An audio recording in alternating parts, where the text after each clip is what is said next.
Welcome to the world of incident response, a critical aspect of cybersecurity and a core function of any Security Operations Center, or SOC. As a SOC analyst, you are on the front lines of defense against cyber threats. You are responsible for detecting, analyzing, and responding to security incidents. Imagine a network under constant attack. Malicious actors are trying to breach your defenses, steal data, and disrupt your operations. Your role as a SOC analyst is to be the vigilant guardian, the skilled detective, and the swift responder. You are the last line of defense, and your actions can mean the difference between a minor inconvenience and a catastrophic breach. We will delve into the intricacies of incident response, exploring its phases, techniques, and best practices. From the initial detection of an anomaly to the final stages of recovery and lessons learned, we will cover it all. Get ready to immerse yourself in the world of incident response, where your skills and expertise are paramount in safeguarding your organization's digital assets.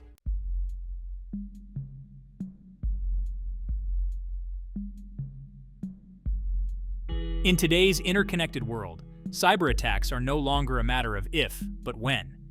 Organizations of all sizes and across all industries are potential targets.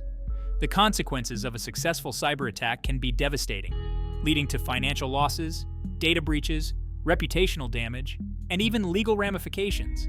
This is where incident response comes into play. Incident response is not just a technical necessity, but a business imperative.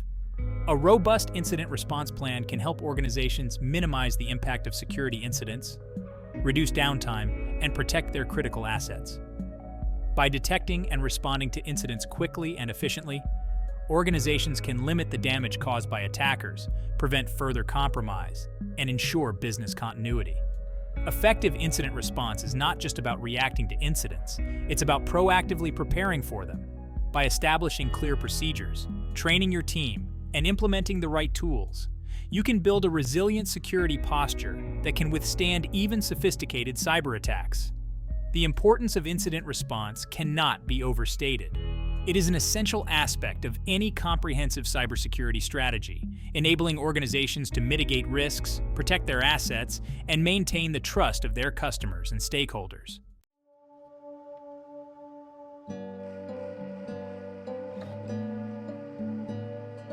The Incident Response Lifecycle provides a structured framework for handling security incidents effectively. It outlines the essential steps involved in responding to an incident, from the initial detection to the final recovery and lessons learned. Understanding this lifecycle is crucial for developing and implementing an effective incident response plan. The incident response lifecycle typically consists of 6 key phases: preparation, identification, containment, eradication, recovery, and lessons learned. Each phase plays a critical role in ensuring a timely and efficient response to security incidents. Preparation involves establishing the necessary procedures, tools, and training to handle incidents effectively. Identification focuses on detecting and analyzing security events to determine if an incident has occurred. Containment aims to limit the damage caused by an incident by isolating affected systems and preventing further compromise. Eradication involves removing the root cause of the incident, such as malware or a misconfigured system. Recovery focuses on restoring affected systems and data to their normal operating state. Finally, the lessons learned phase involves analyzing the incident, identifying areas for improvement, and updating the incident response plan accordingly.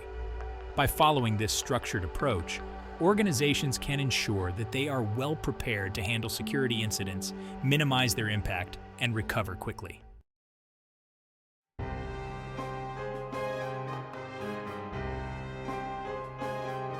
As a SOC analyst, you are a vital part of the incident response team. Your expertise in security monitoring, threat intelligence, and incident analysis is crucial for detecting, analyzing, and responding to security incidents effectively. You are the eyes and ears of your organization's security posture, constantly monitoring for suspicious activity and responding to alerts. Your role in incident response begins long before an incident occurs. You are responsible for understanding your organization's security policies, procedures, and systems. You need to be familiar with the tools and technologies used for security monitoring, intrusion detection, and vulnerability scanning. Staying up to date on the latest threats, vulnerabilities, and attack techniques is also essential for effective incident response. When an incident is detected, you will be responsible for triaging alerts, investigating suspicious activity, and determining the scope and impact of the incident. You will collaborate with other members of the incident response team, including security engineers, system administrators, and management, to contain the incident, eradicate the threat, and recover affected systems. Your ability to quickly analyze data, identify patterns, and make informed decisions is critical for minimizing the impact of security incidents. Throughout the incident response process, you will be responsible for documenting your findings, communicating with stakeholders, and providing regular updates on the status of the incident.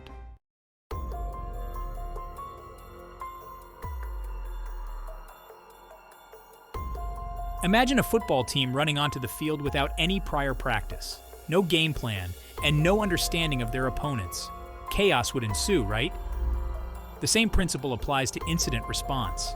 Without adequate preparation, your team will be ill-equipped to handle the complexities of a real-world security incident. Preparation is the cornerstone of effective incident response. It's about laying a strong foundation that enables your team to respond swiftly and decisively when an incident occurs. Think of it as building a fortress around your digital assets, fortifying your defenses before the first arrow is even launched. This preparation involves several crucial elements, starting with the development of a comprehensive incident response plan. This plan serves as a roadmap for action, outlining the steps to be taken, roles and responsibilities, communication protocols, and escalation procedures. It's like having a detailed blueprint that guides your team through the chaos of an incident, ensuring a coordinated and effective response. But preparation goes beyond just having a plan. It's about bringing that plan to life. This involves assembling a skilled and well-trained incident response team, equipping them with the necessary tools and technologies, and conducting regular drills and exercises to test and refine your incident response capabilities.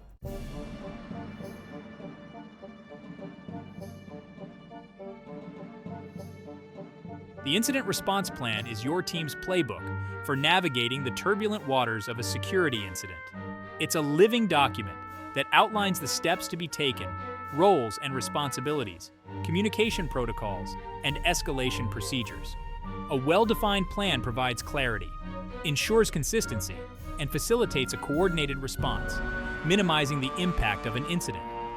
Start by defining the scope of your plan. What types of incidents will it cover? Who are the key stakeholders? What are your organization's risk tolerance and legal obligations? Once you have a clear understanding of the scope, you can start outlining the incident response process. This process typically includes 6 key phases: preparation, identification, containment, eradication, recovery, and lessons learned. For each phase, define the specific actions to be taken, the individuals responsible, and the communication channels to be used. Be sure to include escalation procedures for critical incidents, ensuring that the right people are notified and empowered to make decisions.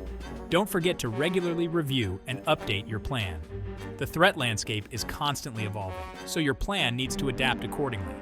Conduct regular tabletop exercises and simulations to test your plan, identify gaps, and ensure that your team is ready to respond effectively.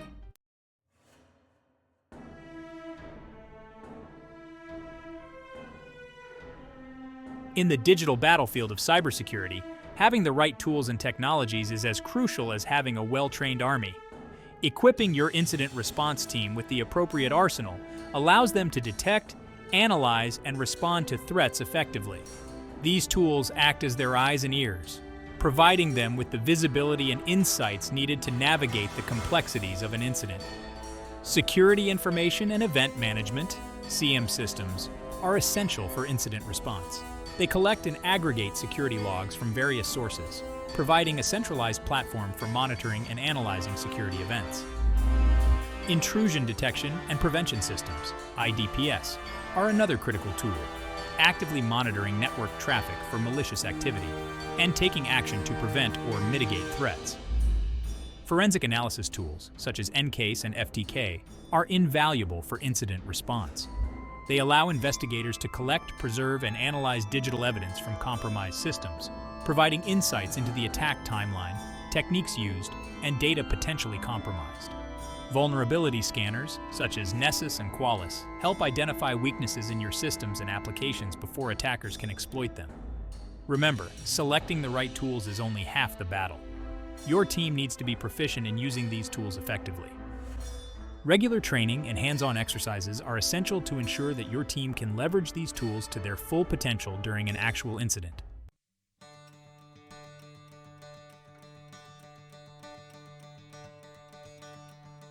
Section 4. Training your team, preparing for the inevitable. Having a well-documented incident response plan and cutting-edge tools is meaningless if your team lacks the knowledge and skills to execute them effectively. Investing in training is not an expense. It's an investment in your organization's security posture. Start by providing your team with a solid foundation in cybersecurity fundamentals, incident response methodologies, and the legal and regulatory landscape. This will equip them with the knowledge they need to understand the threats, recognize the signs of an incident, and respond appropriately. Hands-on training is crucial. Simulate real-world incident scenarios, allowing your team to practice their skills in a safe and controlled environment. This will help them develop their technical abilities, decision-making skills, and communication protocols under pressure. Consider bringing in external experts to provide specialized training on specific tools, techniques, or threat vectors. Encourage your team to pursue industry certifications such as the Certified Incident Handler to further enhance their knowledge and credibility. Remember, incident response is a team sport. Foster a culture of collaboration and communication within your team. Encourage them to share knowledge, learn from each other's experiences, and work together seamlessly during an incident.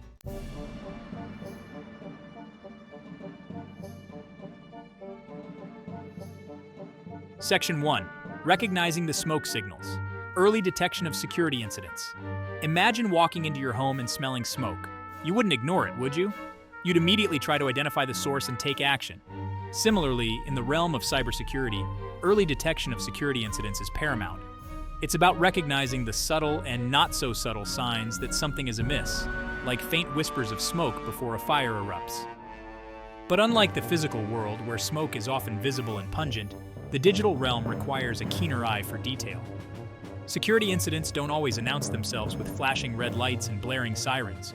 They often lurk in the shadows, disguised as seemingly innocuous activities.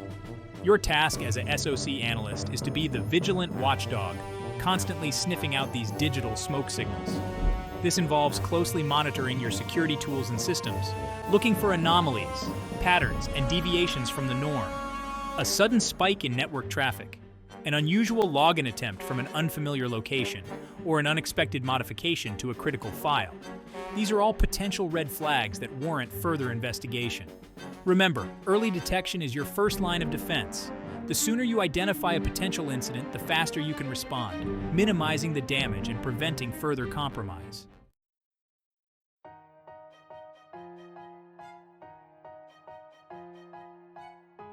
Section 2.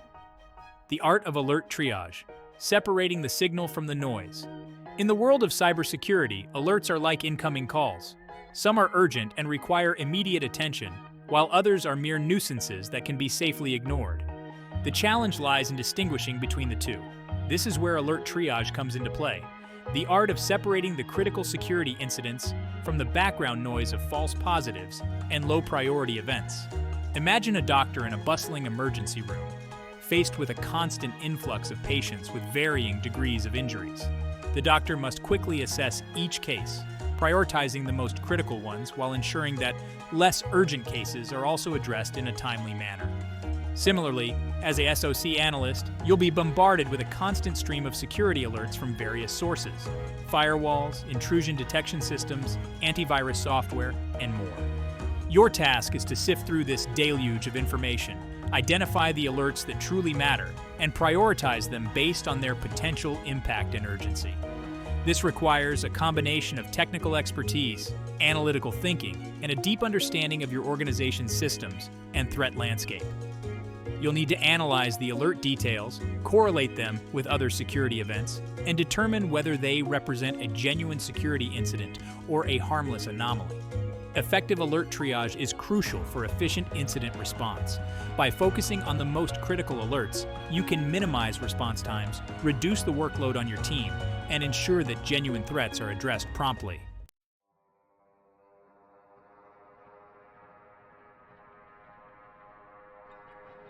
Section 3. Investigating suspicious activity. Unraveling the clues. Once you've identified a potential security incident through alert triage or other means, the real detective work begins. This is where you put on your Sherlock Holmes hat and delve into the digital crime scene, meticulously gathering evidence, analyzing logs, and piecing together the puzzle to understand the who, what, when, where, and how of the incident. Think of it like investigating a robbery. You wouldn't just focus on the missing items. You'd also look for fingerprints, footprints, witness testimonies, and any other clues that could lead you to the perpetrator. Similarly, in incident investigation, you need to go beyond the initial alert and dig deeper to uncover the full extent of the incident. This involves examining system logs, network traffic data, user activity records, and any other relevant artifacts that can shed light on the incident. You'll be looking for patterns, anomalies, and connections that can help you understand the attack timeline, the techniques used, the systems compromised, and the data potentially exfiltrated.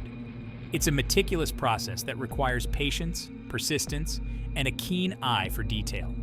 You'll need to be able to connect the dots, identify false leads, and follow the digital breadcrumbs to their source. The information you gather during this phase will be crucial for containment, eradication, and recovery efforts.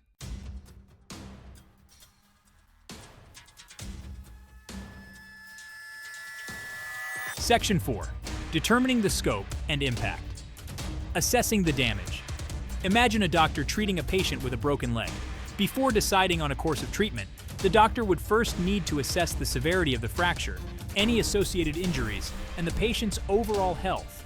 Similarly, in incident response, determining the scope and impact of an incident is crucial for developing an effective containment and recovery strategy. This assessment involves understanding the extent of the compromise, the systems affected, the data potentially accessed or exfiltrated, and the potential business impact. It's about answering the question, how bad is it? This requires a thorough analysis of the evidence gathered during the investigation phase, combined with a deep understanding of your organization's systems, data flows, and critical business processes. You'll need to collaborate with system administrators, data owners, and business stakeholders to gather the necessary information and assess the potential impact on operations, finances, reputation, and legal compliance. The scope and impact assessment is not a one-time activity. It's an ongoing process that evolves as you gather more information. Be prepared to adjust your containment and recovery strategies accordingly as you gain a clearer understanding of the situation. A comprehensive scope and impact assessment provides the foundation for effective incident response. It helps you prioritize your efforts, allocate resources effectively, and communicate the severity of the incident to key stakeholders.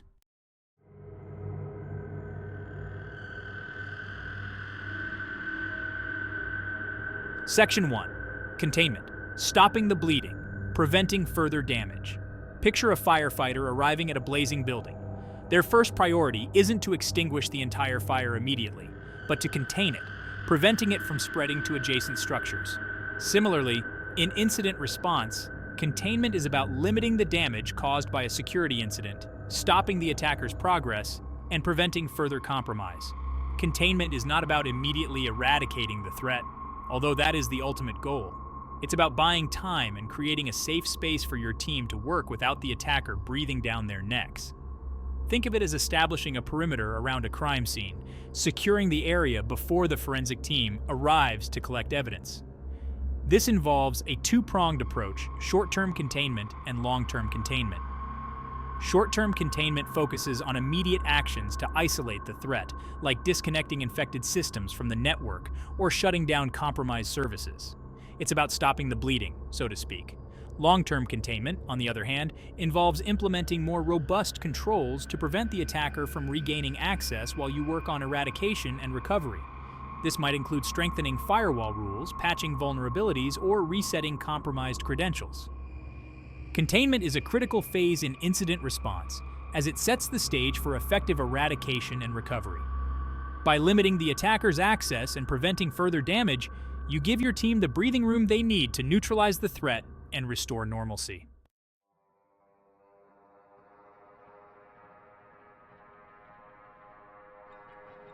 Section 2. Short-term containment, immediate actions to isolate the threat.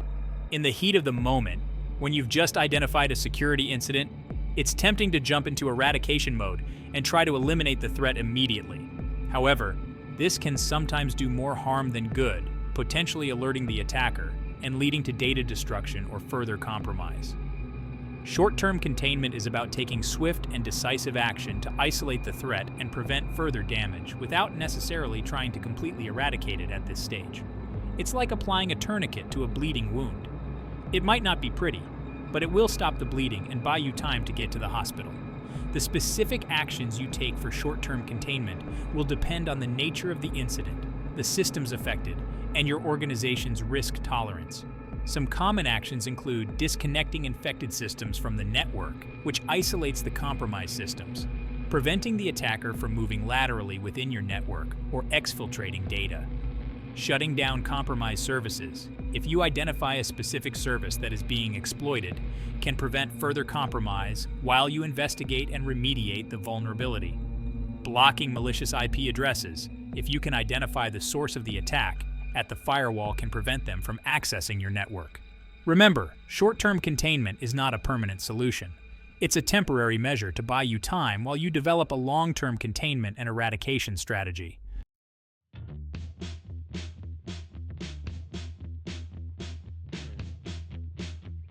Section 3. Long-term containment, strengthening defenses, applying temporary fixes.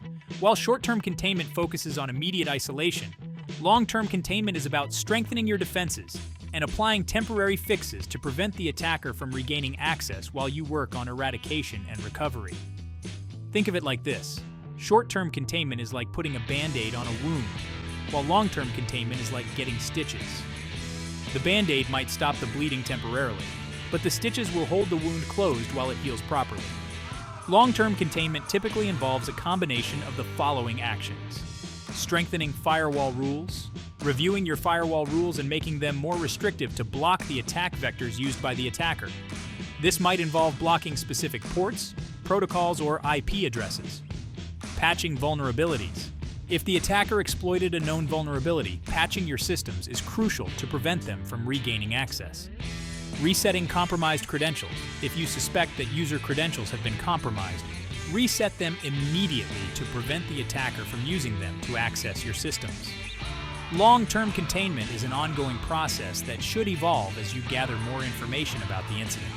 Be prepared to adjust your strategies and implement additional controls as needed to stay one step ahead of the attacker.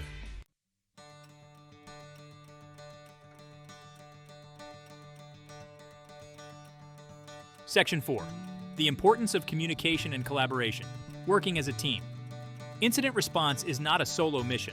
It requires seamless communication and collaboration among various teams and individuals within your organization, as well as potentially external parties. Effective communication is crucial for ensuring that everyone is on the same page, that actions are coordinated, and that decisions are made promptly. Establish clear communication channels and protocols within your incident response plan, and use them consistently throughout the incident.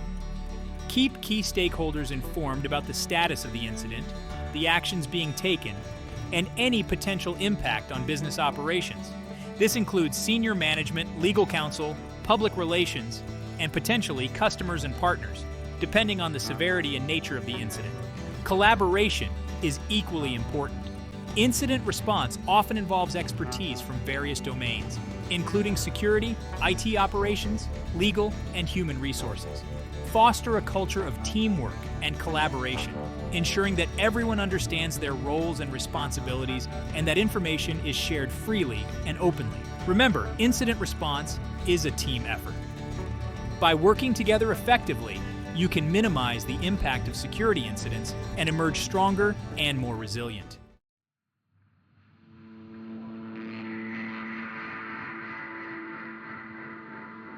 Section 1. Eradication, eliminating the root cause, neutralizing the threat. Imagine a doctor treating a patient with a persistent infection.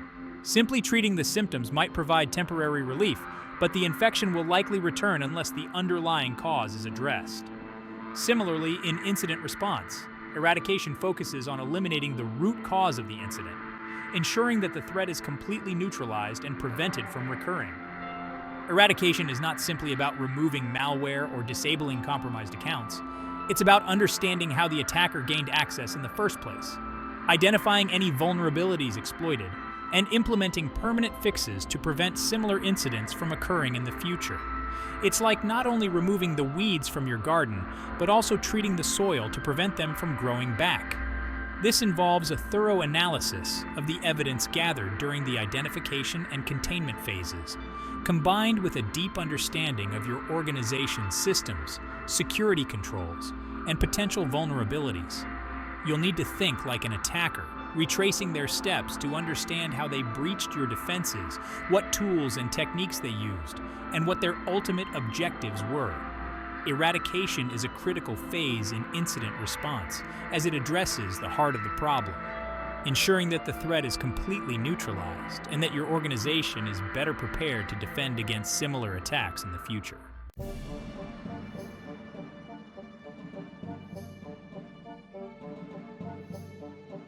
Section 2. Identifying the source. Tracing the attacker's footsteps. To effectively eradicate a threat, you need to understand its origins. This involves tracing the attacker's footsteps, like a detective following a trail of clues, to identify the source of the attack, the methods used, and the systems compromised. Start by analyzing the evidence gathered during the identification and containment phases. This might include firewall logs, intrusion detection system alerts, system logs, and network traffic data. Look for patterns, anomalies, and connections that can help you pinpoint the source of the attack. For example, if you see a series of failed login attempts from a specific IP address followed by a successful login from the same address, it's a strong indication that the attacker may have gained access through brute force. Similarly, if you see suspicious network traffic originating from a compromised internal system, it could indicate that the attacker gained access through a phishing attack or by exploiting a vulnerability on that system. Identifying the source of the attack is crucial for determining the scope of the incident, identifying any compromised accounts or systems, and implementing appropriate remediation measures. It also helps you understand the attacker's tactics and techniques, enabling you to better defend against similar attacks in the future.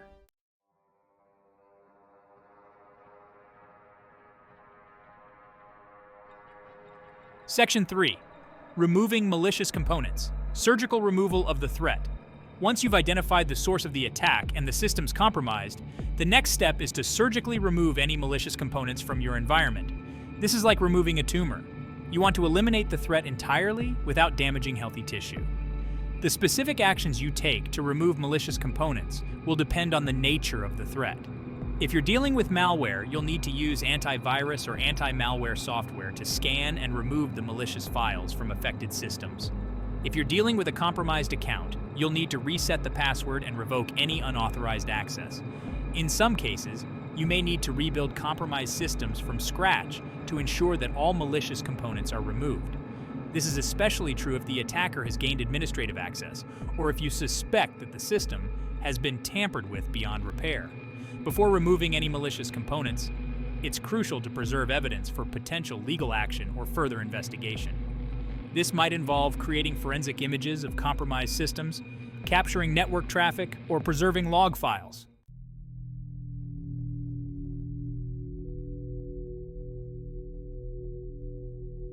Section 4. Securing the environment, hardening systems, closing back doors.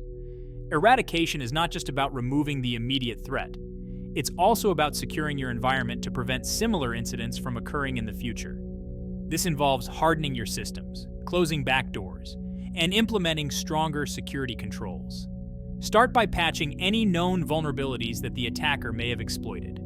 This includes vulnerabilities in operating systems, applications, and network devices. Keep your systems up to date with the latest security patches to minimize your attack surface. Review your security configurations and harden your systems to make them more resistant to attack. This might involve disabling unnecessary services, strengthening password policies, implementing multi-factor authentication, and restricting user privileges. If the attacker created any backdoors or compromised any accounts, it's crucial to identify and close them. This might involve resetting passwords, revoking access, or even rebuilding compromised systems from scratch. Remember, security is not a one-time event, it's an ongoing process. Regularly review your security posture, conduct vulnerability assessments, and stay informed about emerging threats to ensure that your organization is well protected against future attacks.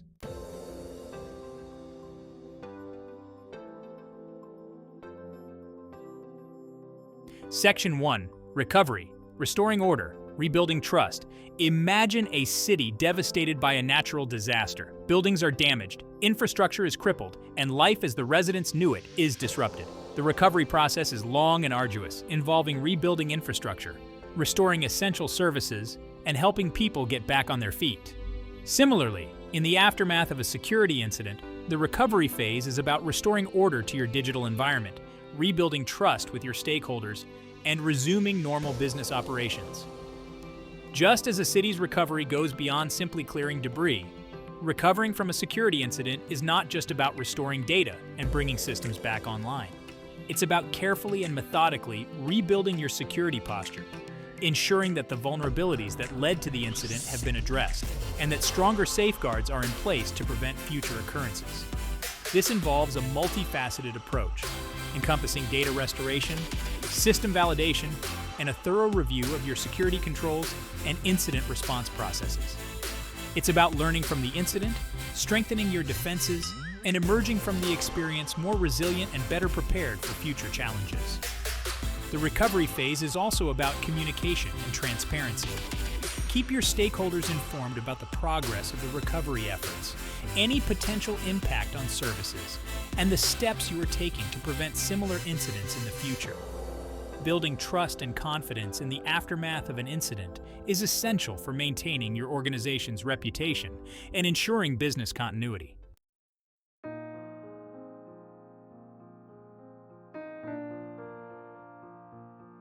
Section 2. Data restoration, bringing your digital assets back to life. Data is the lifeblood of many organizations, and a security incident can disrupt its flow, potentially leading to significant business disruption. The data restoration process is about bringing your digital assets back to life, ensuring that your data is recovered accurately, securely, and in a timely manner. Before you begin the restoration process, it's crucial to have a clear understanding of the scope of data loss. Which systems were affected? What types of data were stored on those systems? When was the last known good backup? Having this information will help you prioritize your recovery efforts and ensure that you are restoring the most critical data first. The next step is to choose the appropriate recovery method. This will depend on factors such as the type of data lost, the availability of backups, and your organization's recovery time objective, RTO. Common data recovery methods include restoring from backups using data recovery software or contacting a specialized data recovery service. When restoring data, it's crucial to ensure that you are restoring from a clean source. If you are restoring from backups, make sure those backups were created before the incident occurred and that they have not been compromised. Verify the integrity of the restored data to ensure that it is accurate and complete. Data restoration is a critical aspect of the recovery process, as it directly impacts your organization's ability to resume normal business operations. By following a structured approach and taking appropriate precautions, you can ensure that your data is recovered efficiently and securely.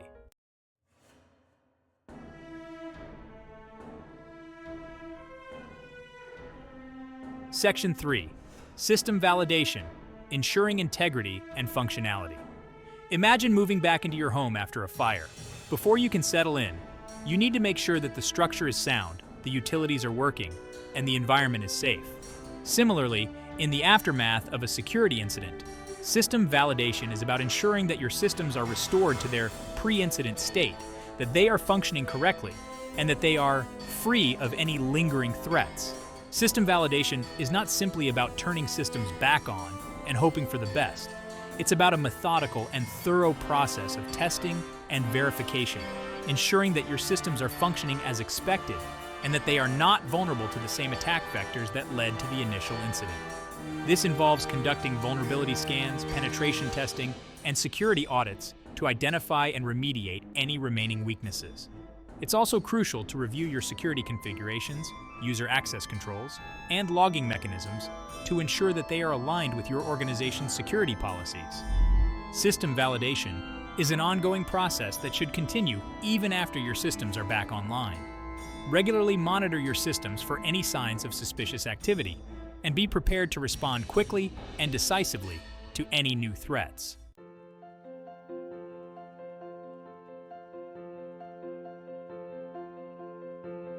Section 4. Lessons learned. Turning setbacks into stepping stones. Every security incident, regardless of its severity, offers valuable lessons that can help strengthen your organization's security posture and improve your incident response capabilities. The lessons learned phase is about turning setbacks into stepping stones, transforming the experience into an opportunity for growth and improvement. Start by conducting a thorough post-incident review, involving all key stakeholders who participated in the incident response. The goal of this review is to understand what happened, why it happened, and how to prevent similar incidents from occurring in the future. Ask questions like, how was the incident detected? How effective were our containment and eradication efforts? Did our incident response plan adequately address the situation? What could we have done better? Were there any communication or coordination challenges? Document the findings of your review, including a timeline of events, root cause analysis, and recommendations for improvement. This documentation will serve as a valuable resource for future incident response efforts and for ongoing security awareness training.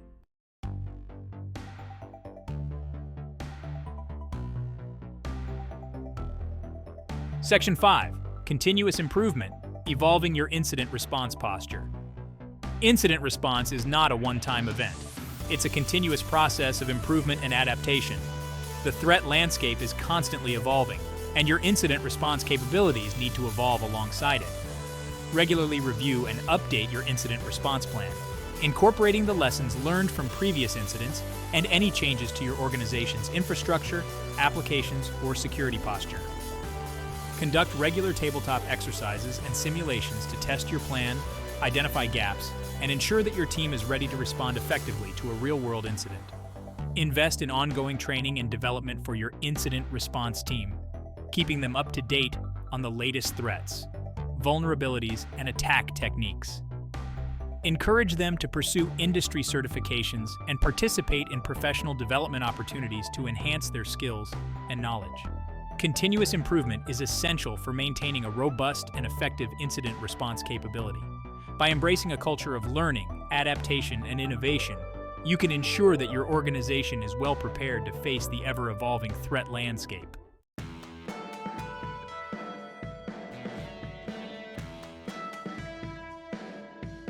As we reach the end of this comprehensive guide to incident response, it's crucial to reflect on the profound impact this discipline has on the cybersecurity landscape and the organizations that rely on it.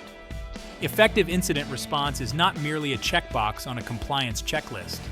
It's the linchpin that holds an organization's security posture together, preventing breaches from escalating into full-blown disasters.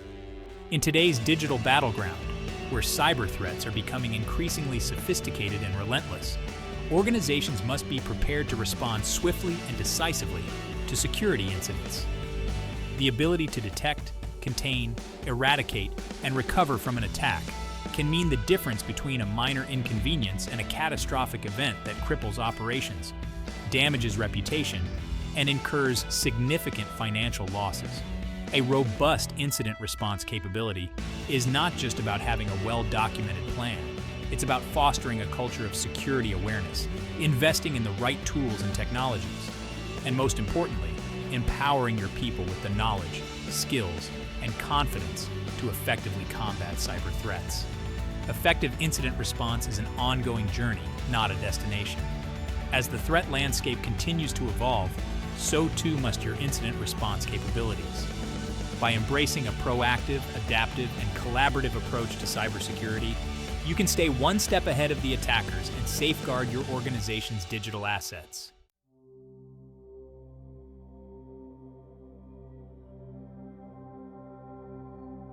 Section 2. Your journey towards incident response mastery. This guide has provided you with a comprehensive roadmap to navigating the complex world of incident response.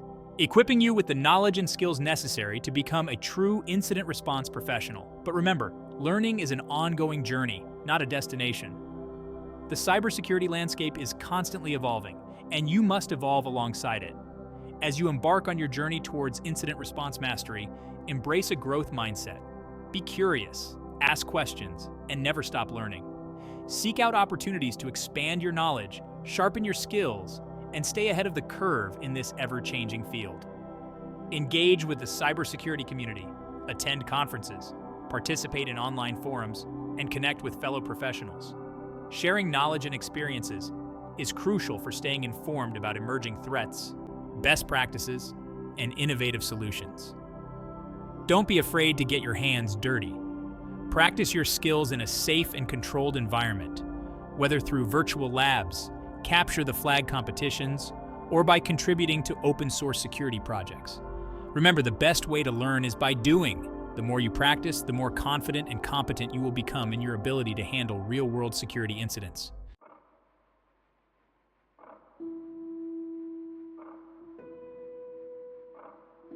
Section 3, Tools of the Trade. Practicing your incident response skills. As a budding incident response professional, you have a wealth of resources at your fingertips to hone your skills and deepen your understanding.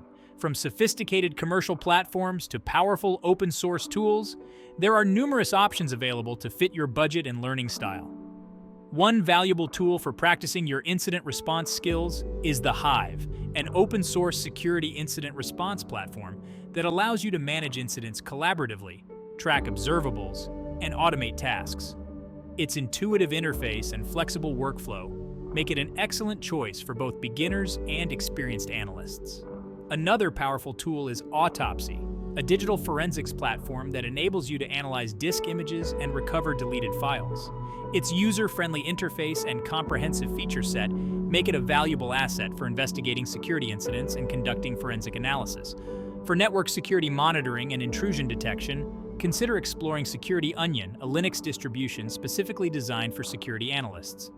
Security Onion provides a comprehensive suite of tools for network security monitoring, intrusion detection, and log management, allowing you to gain hands-on experience in analyzing network traffic, identifying malicious activity, and investigating security alerts. These are just a few examples of the many tools available to you. As you progress in your incident response journey, don't hesitate to explore other tools and technologies to find the ones that best suit your needs and interests.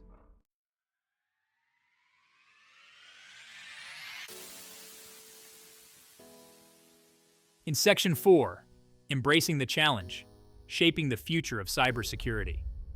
The field of cybersecurity, and incident response in particular, is not for the faint of heart. It's a dynamic, challenging, and constantly evolving field that requires a unique blend of technical expertise, analytical thinking, and a passion for protecting digital assets. But it's also an incredibly rewarding field, offering the opportunity to make a tangible difference in the world. As cyber threats continue to escalate in sophistication and frequency, the demand for skilled incident response professionals will only continue to grow. By choosing to pursue a career in incident response, you are not just choosing a job. You are choosing to be a guardian of the digital realm, a protector of critical infrastructure, and a champion for a safer and more secure online world. Embrace the challenge, never stop learning, and always strive to make a positive impact. The future of cybersecurity rests in the hands of dedicated professionals like you, who are willing to stand on the front lines and defend the digital world from those who seek to exploit it.